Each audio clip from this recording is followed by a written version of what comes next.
Alright, let's talk about an album called Fear of the Dawn by singer, songwriter, frontman, and virtuoso guitarist out of Detroit, Jack White. Who are you? I'm Jack White.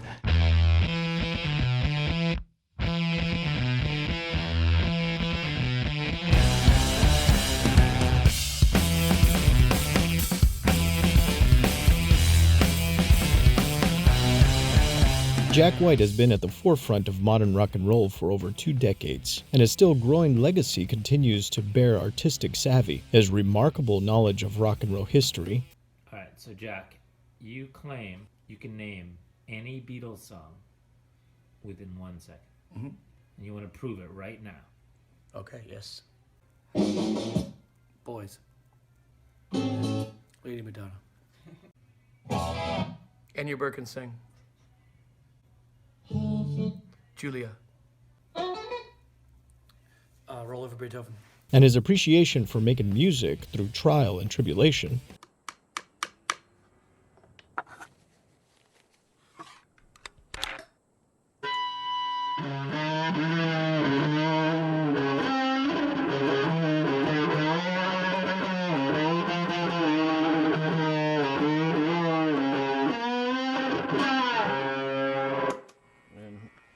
Who says you need to buy a guitar? Prove him to be a formidable architect of some of our generation's most enduring songs, from the garage rock minimalist approach of the White Stripes era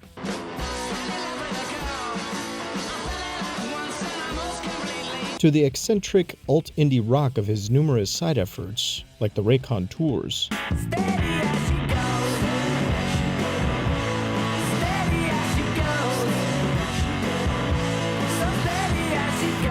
And the Dead Weather.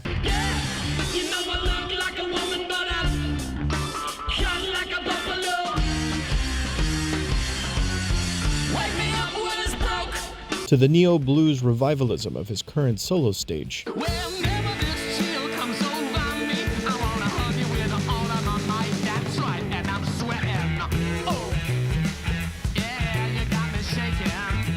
Jack White has built one of the most prolific careers in modern music, and his musical abilities are the stuff of legend, or in this case, living legend. Jack builds characters and embodies them with flair. Take his longtime friendship with late-night host Conan O'Brien, or his affinity for baseball. Jack White, one of the greatest guitarists in music today. Big baseball fan, wants to see all 30 ballparks so far. He's got 9 under his belt. Or his hilarious interpretation of Elvis Presley in the film Walk Hard. Dang, Elvis Presley, you didn't have to rile him up like that. What now? No, Excuse me, what? I'm just saying, we gotta follow that. And Listen to this right now. There's 2 things you need to know. I'm the king, and number 2 is look out, man! Look at that, they're coming at you. You see that? It's called karate, man, and only 2 kinds of people know. The Chinese and the king. And one of them is me. Or DC Comics making the Clown Prince of Crime his spiritual namesake. Or what about the accidental creation of a sports chant recognizable around the world?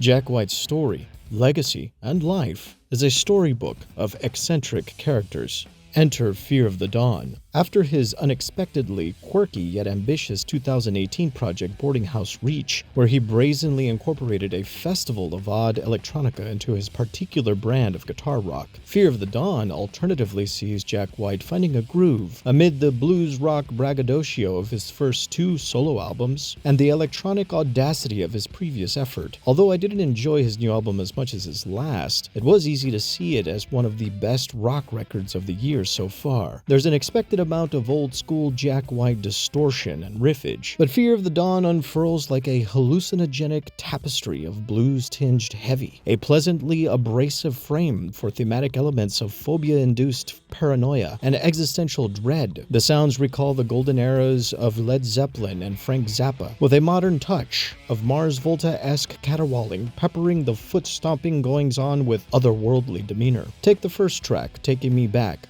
a hard-charging, wall-bursting moment where Jack White fully embraces his own tendencies for wild digression.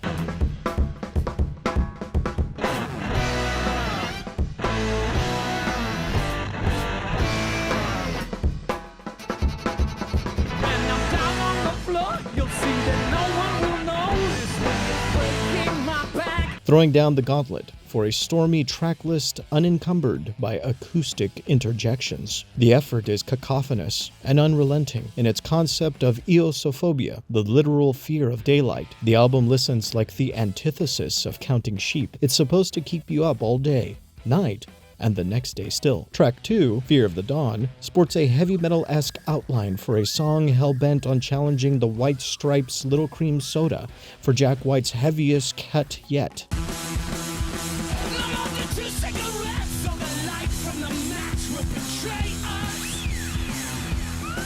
Track 4, Heidi Ho, welcomes rap legend and former frontman for A Tribe Called Quest, Q-Tip, for one of this year's most eccentric songs, a lesson in experimentation and balls-to-the-wall attitude. Have some of this Heidi Ho with me. Have a nicotine, it's a scream and it's free. Have it in your food, you can have it with your tea. As you're thinking and you're pondering and wonder what it be. Heidi Ho is a Callaway vibe. Where you're hip and you're clean and you ain't taking no drive. Jack White splashes the sonic canvas with so much color that the result could only be described as roiling atmosphere or a smorgasbord of feelings. The track is an oddity that is both predictable and out of left field at the same time. Jack White and Q-Tip elicit fun from an insomniac's dread. Track 6, Into the Twilight, brings over more dizzying instrumentation, a meeting of electronica and jazzy neo-soul in a soup overrun by some kind of nightmare from an episode of sleep paralysis. Here in the twilight. When you cut into the present, the future leaks out. The future leaks out.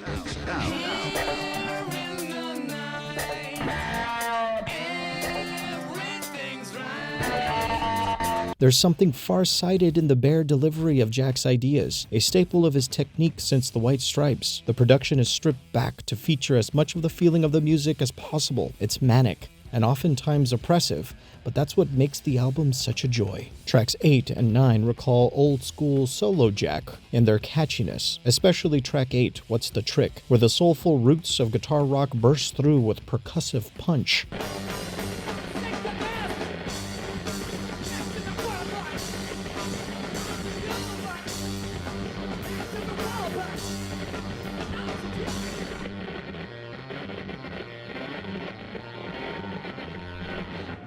Track 11, Morning, Noon, and Night, brings the spirit of the Raconteurs back from the dead, but I'm not so sure I missed it all that much. The album ends with Shedding My Velvet, a respite, finally, from the thunderous volume, an introspective song highlighting Jack's own thoughts on his legacy and its impact, where he struggles to make sense of its importance. Better to illuminate than merely to shine, he sings. His career has done the former more often than not. I'm shedding my velvet.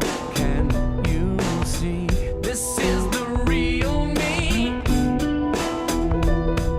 The album isn't perfect. The track list is a daunting trek through the zigs and zags of Jack White's crazed vampiric persona, as he wails and stomps with an abandon born of ages-old frenetic energy, unique to wrecking ball blues rock. Lyrically, the album is a bit lacking, but the more I listened, the clearer it became that there was a more focused approach on building tone and utilizing instrumental experimentation to unfasten the album's conceptual substance from fever dream incantation. Against the rest of his solo discography, I'd rank Fear of the Dawn right behind the blissful insanity of Boarding House Reach, but leagues ahead of the safeness of Blunderbuss and Lazaretto. And although this album is quite challenging, there are moments, I bet, that even the most conservative of listeners would find positively undeniable. Fear of the Dawn gets a Rock is Undead out of 10. I play when I play, if I come up with a comedy song, which aren't great songs, like these are great songs, but I have a Fender Newporter. You ever heard of those? Yeah, guitars? yeah.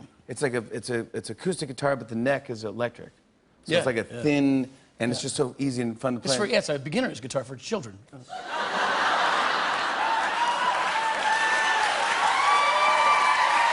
night, everybody. That's it. There he is, Jack White. There he is.